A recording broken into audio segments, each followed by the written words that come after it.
Anda menyaksikan Breaking News Nusantara TV bersama saya Ayu Pratiwi. Pemirsa, Sekretaris Kabinet Teddy Indrawijaya menyampaikan bahwa Presiden Prabowo Subianto untuk pertama kalinya akan menyampaikan pidato khusus dalam ajang World Economic Forum atau WEF 2026 di Davos, Swiss. WEF 2026 Davos dihadiri oleh lebih dari 65 kepala negara dan pemerintahan serta lebih dari 1.000 CEO perusahaan besar dunia. Indonesia memboyong Nusantara untuk ambil bagian dari forum tersebut.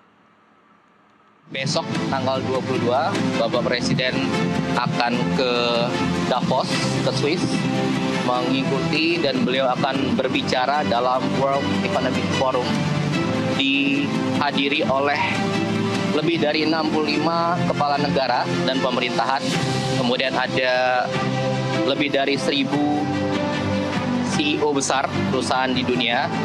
Kemudian intinya beliau akan berbicara mengenai konsep-konsep ekonomi yang beliau pikirkan dan sudah beliau terapkan dalam selama beliau sebelum menjadi presiden dan sejak menjadi presiden hingga sekarang.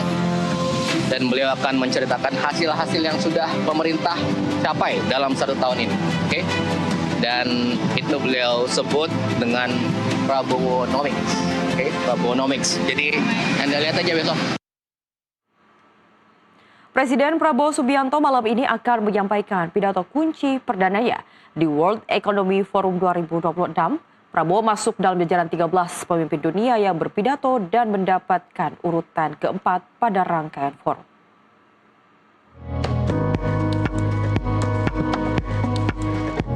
Presiden Prabowo Subianto Kamis 22 Januari 2026 dijadwalkan menyampaikan pidato kunci perdananya dalam ajang World Economic Forum 2026 di Davos, Swiss.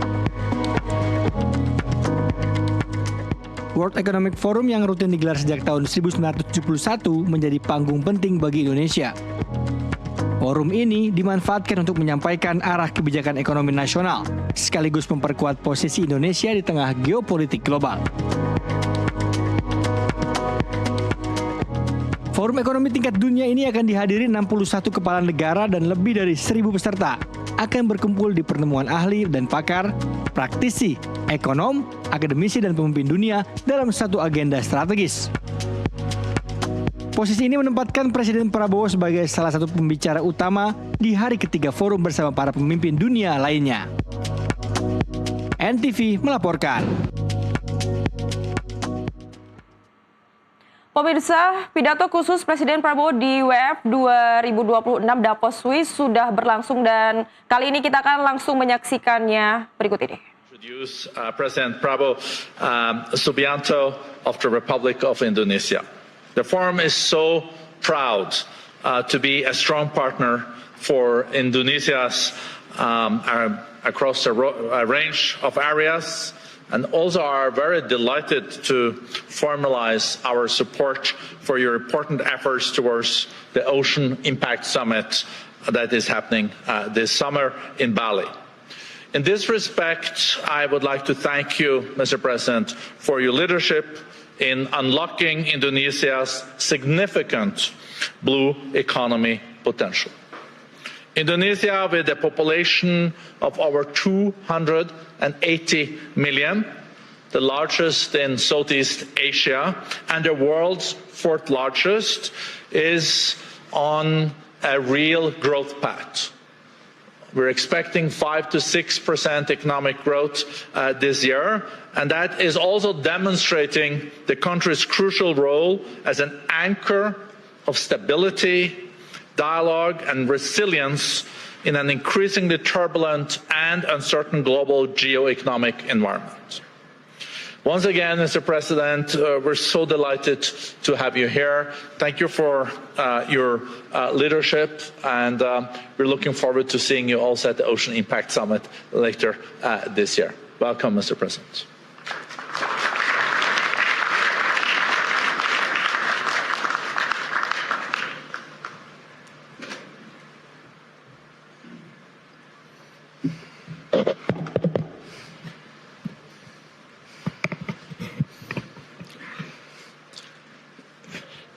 distinguished President and CEO of the WEF, Mr. Borge Brande, ladies and gentlemen, Bismillahirrahmanirrahim. Assalamualaikum warahmatullahi wabarakatuh.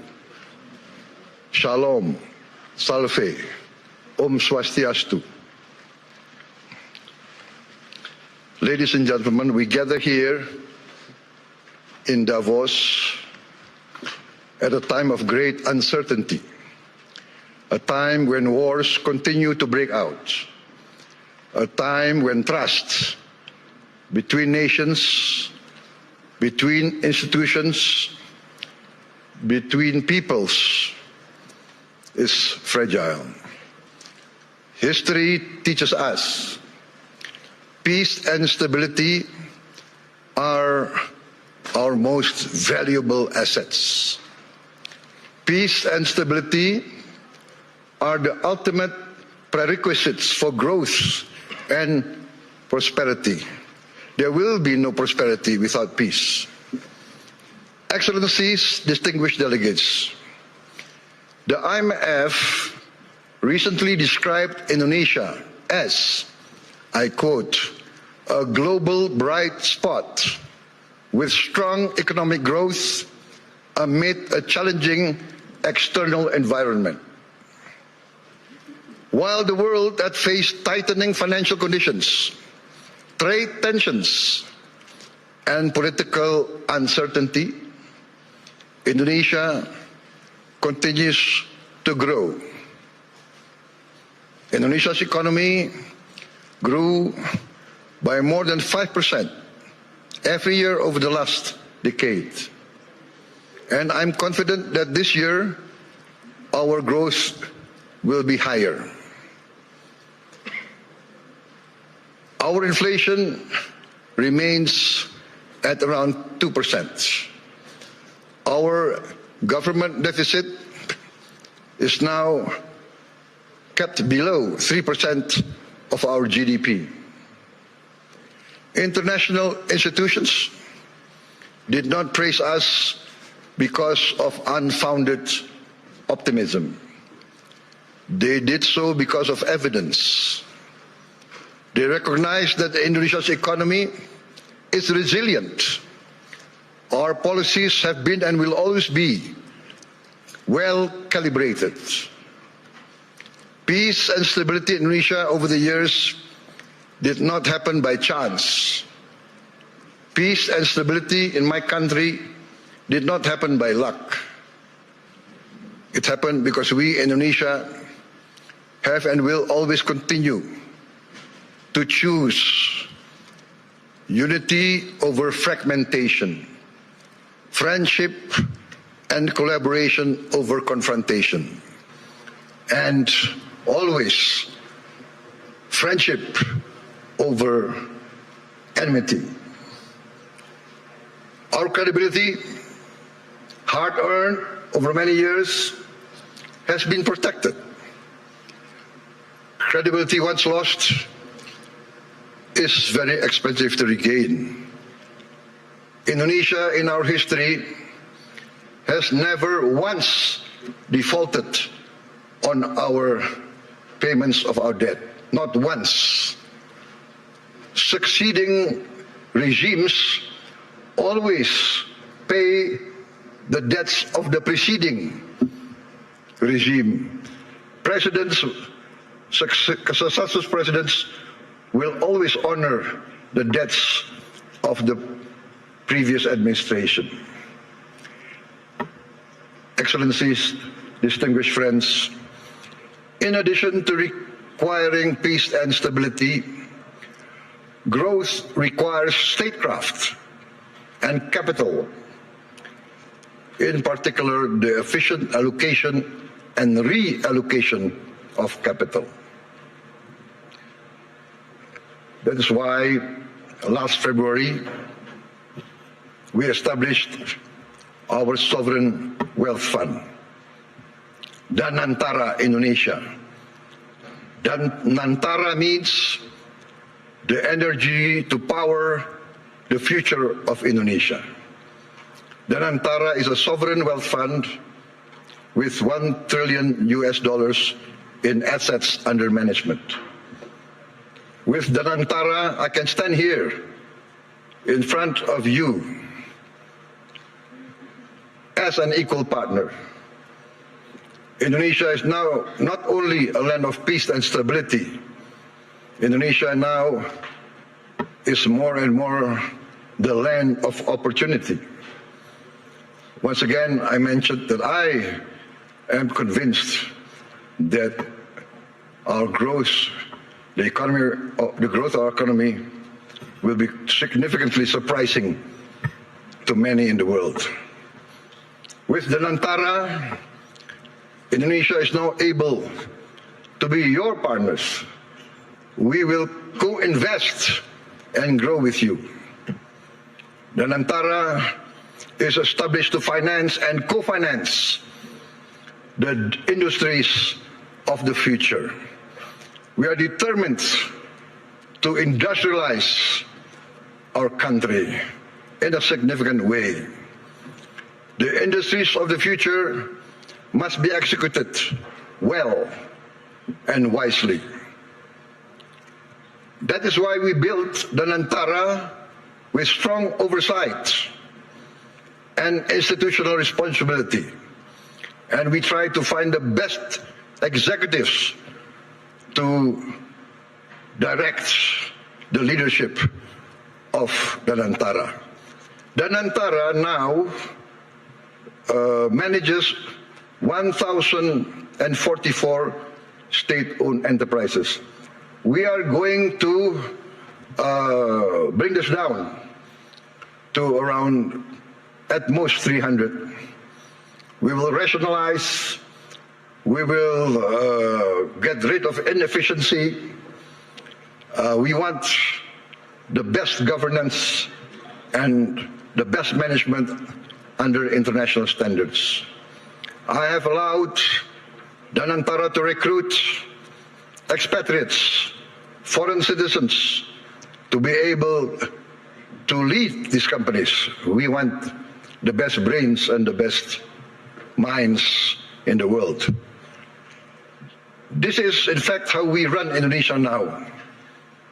From our social programs to our efforts to downstream our natural resources, to our efforts to reach self-sufficiency in food and energy.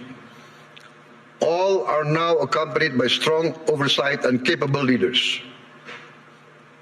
In the first 2 months of my administration, we carried out a vigorous efficiency program. We saved $18 billion by stopping inefficient and dubious programs from our budget, and redirected these funds to projects that directly improve livelihoods and impact all of society. As a result, on January 6, 2025, we started our free nutritious meals program for pregnant and lactating mothers, infants, and all Indonesian children. On our first day, we started with 190 kitchens, serving 570,000 people per day. 570,000 meals per day. Today, in 1 year, we have achieved 21,102 kitchens serving nationwide. As of last night, we are producing 59.8 million meals for 59.8 million children, mothers, and elderly living alone. They receive these meals every day. To put this into context, in about a month's time, we will surpass McDonald's, 68 million meals a day.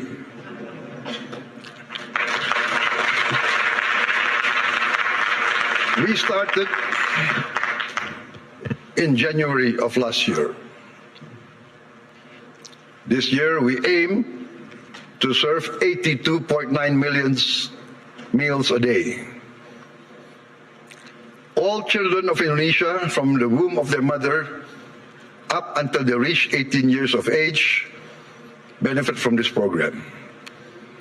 For pregnant and lactating mothers, we deliver the meal daily to their home. This is also delivered to their homes for the elderly living alone.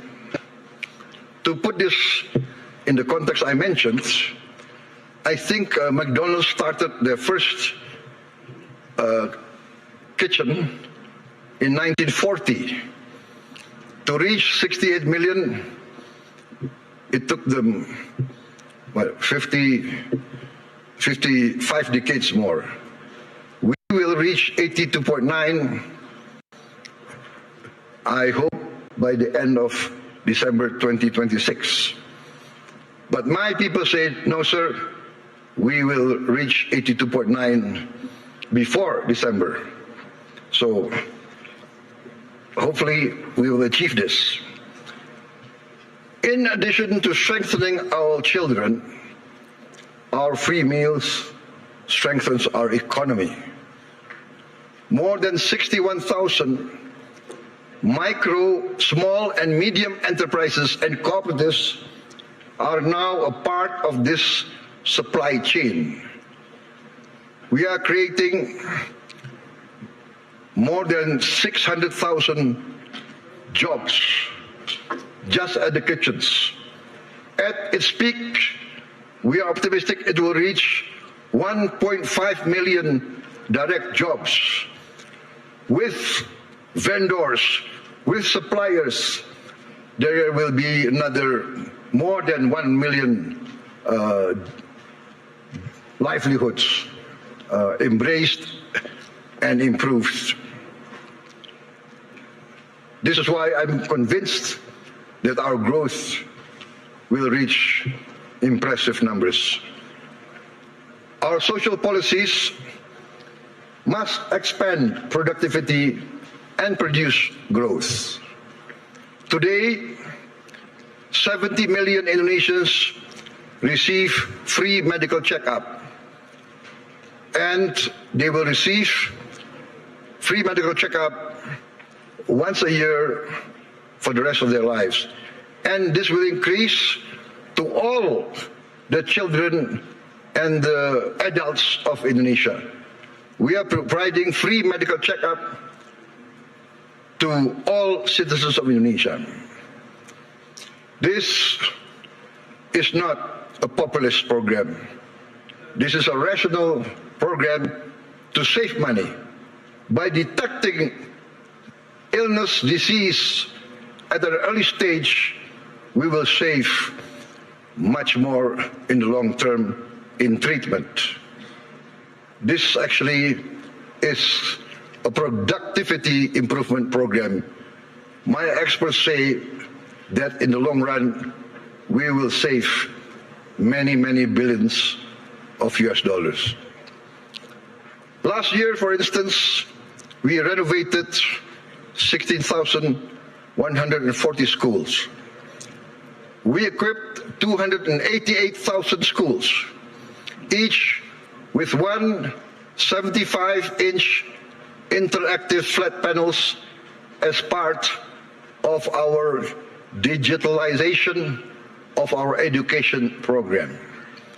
Next year, in this coming year, 2026, we will add another 1 million of these interactive smart panels so that every school will have at least 3 to 4 classrooms with these panels. And we hope within 3 years, all the schools of Indonesia will have at least 6 classrooms with digital interactive panels. That means that I, for instance, in Jakarta, I can drop in on any school of Indonesia and I can see the quality of teaching of the teachers. I can see the reaction of the children. And in the first weeks, we see the enthusiasm of the children, the enthusiasm of the teachers, of the villagers. Many of them cry when they see the panels coming in. We get messages, Mr. President, in the entire history of this village, we have never felt that the central government knows about us. This is the first time we feel that the central government cares about us and is now in our village, is now helping to teach our children. This is, for me, heartwarming, because what we are doing is we are empowering the future generation of Indonesians.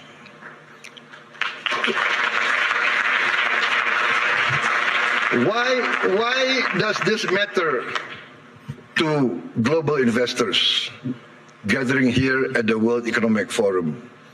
Because I am of the conviction that human capital determines long-term growth, long-term returns. Human development, human resources is the key to a thriving and successful nation. Lack of education is the path towards failed states. No country can hope to be stable and prosper if its people are illiterate, if its people are not able to keep up with modern science and technology. In addition, this year we will increase the renovation. I'm determined to modernize and renovate 60,000 schools. I'm also building 1,000 schools, what I call integrated, comprehensive schools with modern facilities, with modern laboratories, 1,000. I have already, 500, but I've already built 160 schools, boarding schools for the very poor. So this is maybe unique, because usually the children of the upper class, the children of the wealthy, go to boarding school. But I now make boarding schools for the very poor. Their only condition for entering the school is they must come from the bottom deciles of our society. Those who are very poor, I'm taking their children. I want to cut the chain of poverty. Usually in countries like my countries of the global south, countries of the third world, countries coming out of hundreds of years of colonialism, usually the son of a poor peasant will be a poor peasant. The son of a garbage collector will be a garbage collector. The son of a street hawker will be a street hawker. The son of a day laborer in the harbor will also be a day laborer in the harbor. This is what we call in the global south the circle of poverty. I'm determined to break the circle. I'm determined that the son of the poorest should not be poor. They must be given equal opportunity. And that's why I've already built 166, and I will build total 500 of these boarding schools. And another 500 not boarding schools, but centers of excellence to boost the other children who are brighter. Also, I've started 20 new boarding schools for the academically gifted. I'm also building 10 new universities, and I'm discussing and negotiating with the best universities of Europe, United Kingdom, and North America to twin them and to produce universities on campus of international standard. In addition, we are now in the process of building 83,000 cooperatives with 83,000 warehouses, 83,000 cold storage, 83,000 mini markets, 83,000 village drugstores selling generic medicine, and all subsidized goods direct to the villagers without intervention from too many middlemen. We are also going to modernize what we call the new fishing villages.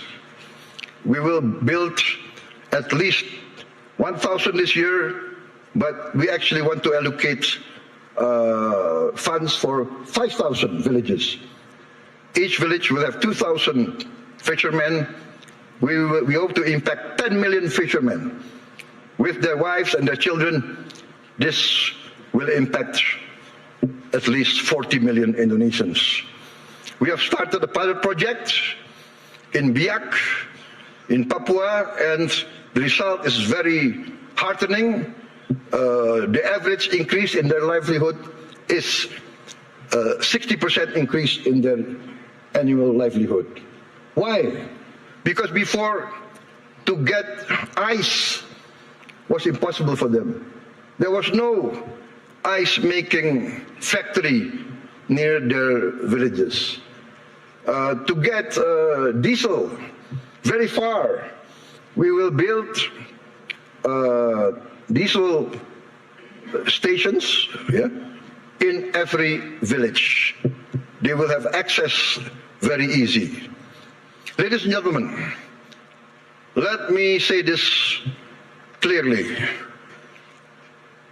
There is no investment climate without the certainty of equitable rule of law. Nobody will come in to invest in a country that is lawless or of dubious legal tradition. I am determined under my administration to ensure the rule of law. The rule of law must prevail over any vested interests. In 2025, Indonesia, as I promised, we will confront, and we have confronted corruption directly, firmly, and openly. As any person dealing with an illness, with a disease, we must have the courage to acknowledge the illness and disease that we suffer. We are determined directly to fight against this corruption. It's challenging. Not many people believe we can do it, but we have no choice. I have no choice. I have been inaugurated, I have been sworn in to uphold the Constitution and the rule of law. In my first weeks in government, we uncovered massive abuse in fuel and crude oil governance. In all sectors of the economy, we found illegality, illegal practices. In my first year of administration, we have already confiscated 4 million hectares of illegal plantations and illegal mines. It is amazing. I call this not free enterprise. I call this not the free market. I called it openly greedonomics, the economics of greed, the economics of rapacious practices. Maybe in many of your countries there was a period like this, a period of the robber barons. I have confiscated 4 million hectares, but 2 days ago, I led a cabinet meeting by Zoom from London, and we decided to confiscate or to revoke the licenses of 28 corporations which had licenses over 1.01 million hectares. I revoked because we found them violating laws. They were building plantations on protected forests. This is a flagrant undermining of the rule of law. Perhaps these rapacious so-called entrepreneurs feel that they need not recognize the sovereignty of the Indonesian government. Or perhaps they feel they can buy all Indonesian government officials.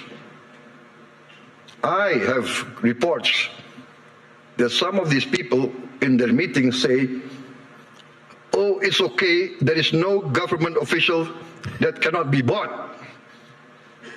Well, I challenge them to try to buy officials from my administration. They will come to find themselves a big surprise. Combined with the 4 million hectares of illegal plantations already confiscated, we have, in fact, enacted the boldest, the most daring forest law enforcement effort in the history of Indonesia. We have closed, up to now, 1,000 illegal mines. But my staff, my people report to me, sir, there is at least another 1,000 or more. There could be as many as 666 corporations that violate the law. So I say, what can we do? We can only have the courage to enforce the law. There can be no compromise.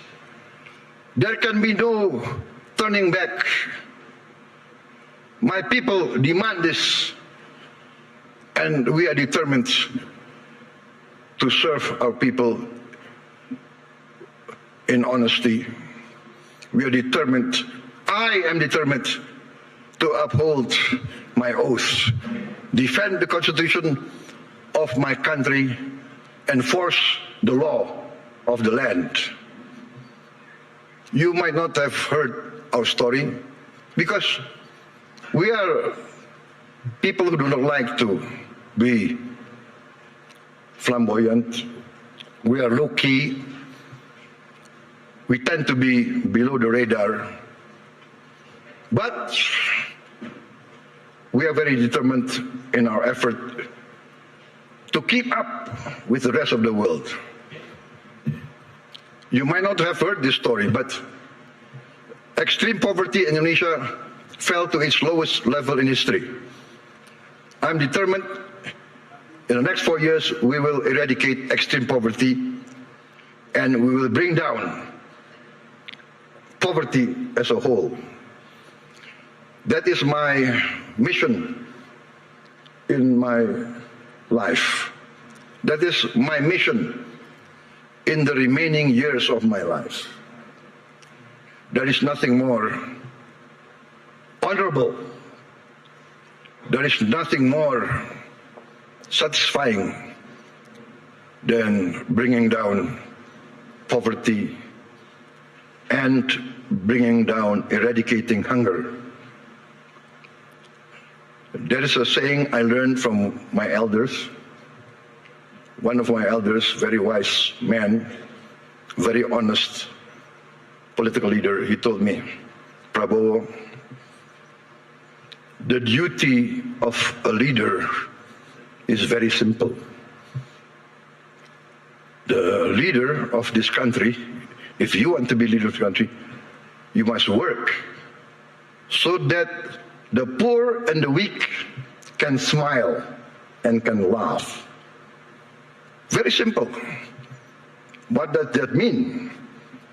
If the poor, the weak can smile and can laugh, that means they have hope.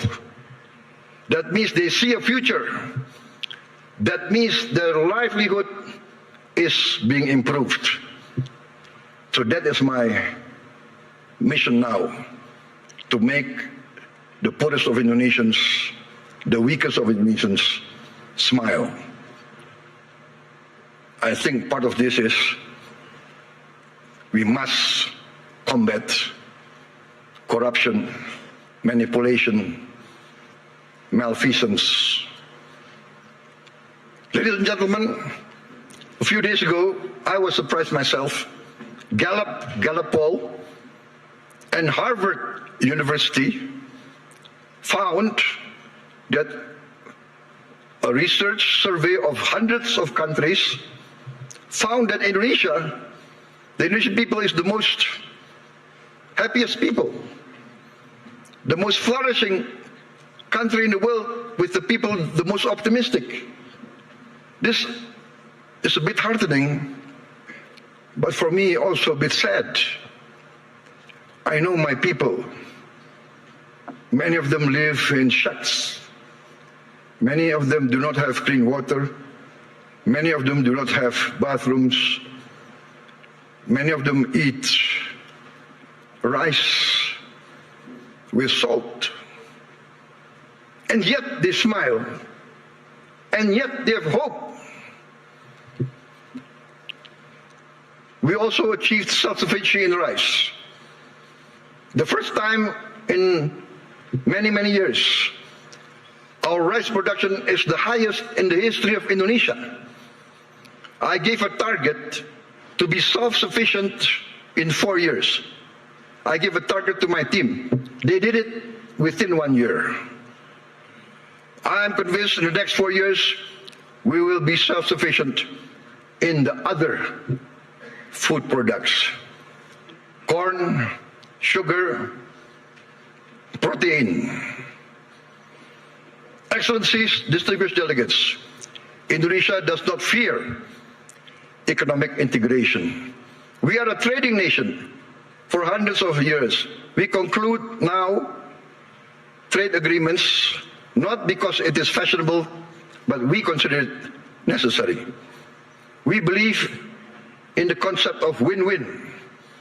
Last year we signed free trade agreements and comprehensive economic partnership agreements with Europe, with the EU, Canada, Peru, Eurasia. I have just visited the United Kingdom to sign our new strategic partnership. Also an economic growth agreement, and we hope next year we can conclude a comprehensive economic partnership agreement with the United Kingdom.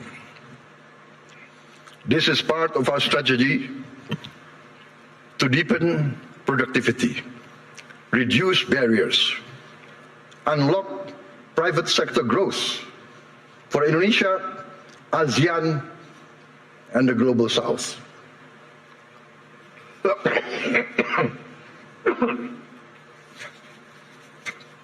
Excuse me.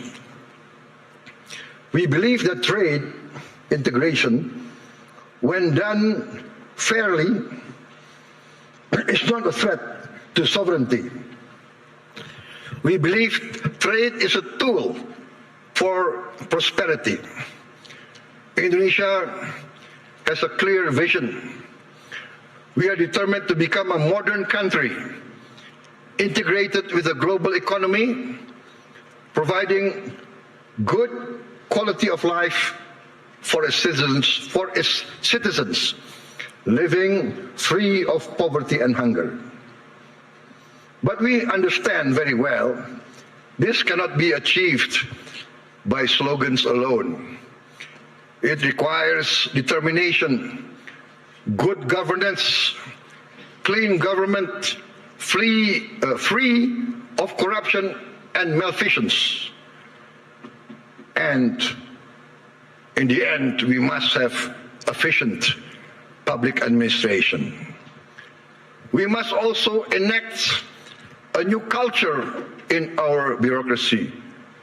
Our government must serve the general good and must not entrench itself in collusion with greedy and rapacious economic players. Achieving our mission also requires smart investment in infrastructure, simplifying rules and regulations, getting rid of too much red tape, and of course, significant investment in health and education.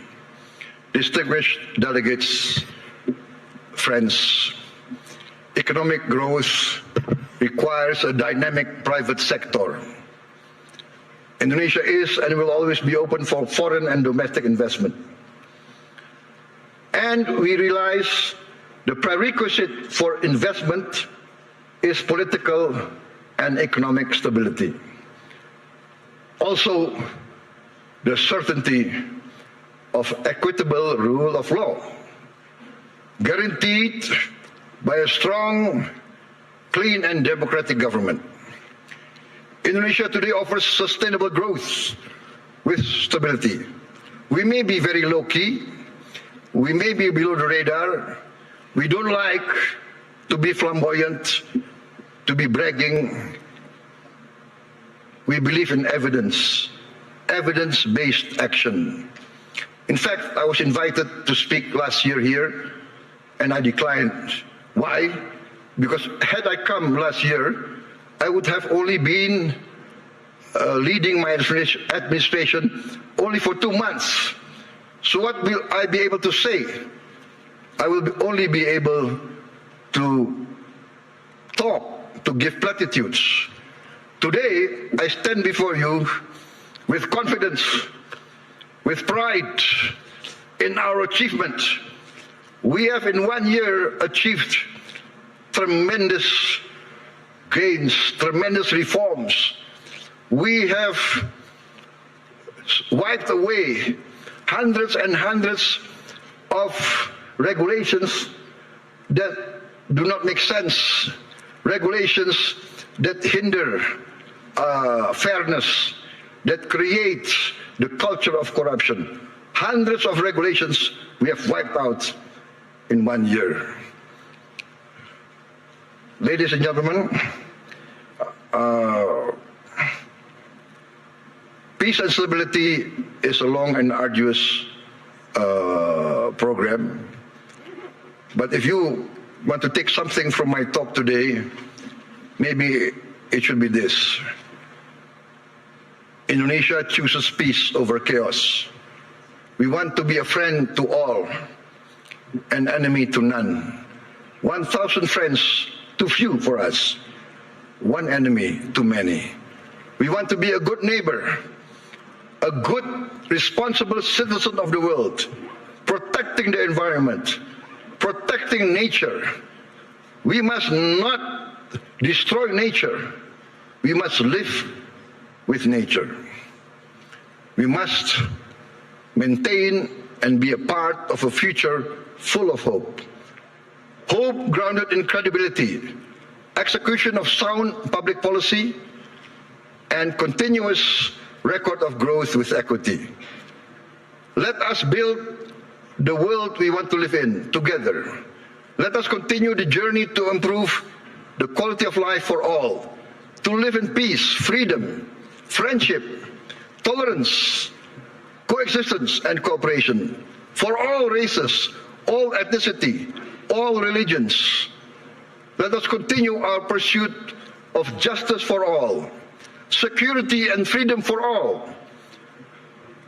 I look forward to seeing many of you here in this room in Indonesia, because in Bali this June, we will host the first Ocean Impact Summit together with the World Economic Forum, which Indonesia is sponsoring, together with the important participation of Mr. Ray Dalio and his research vessel, Ocean X.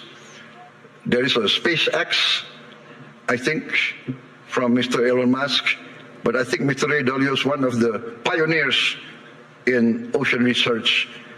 And Indonesia, being 3/4 sea, we are very concerned about the future of our ocean.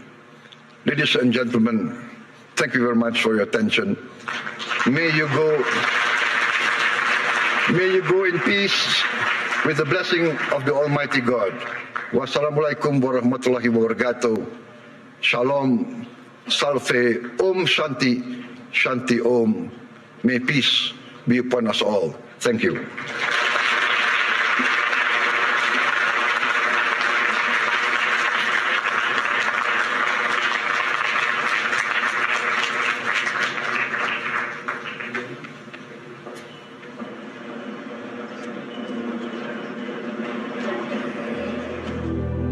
Pemirsa, baru saja yang kita saksikan adalah pidato dari Presiden Prabowo Subianto di dalam suatu forum yang sangat besar, yaitu WEF 2026 di Swiss.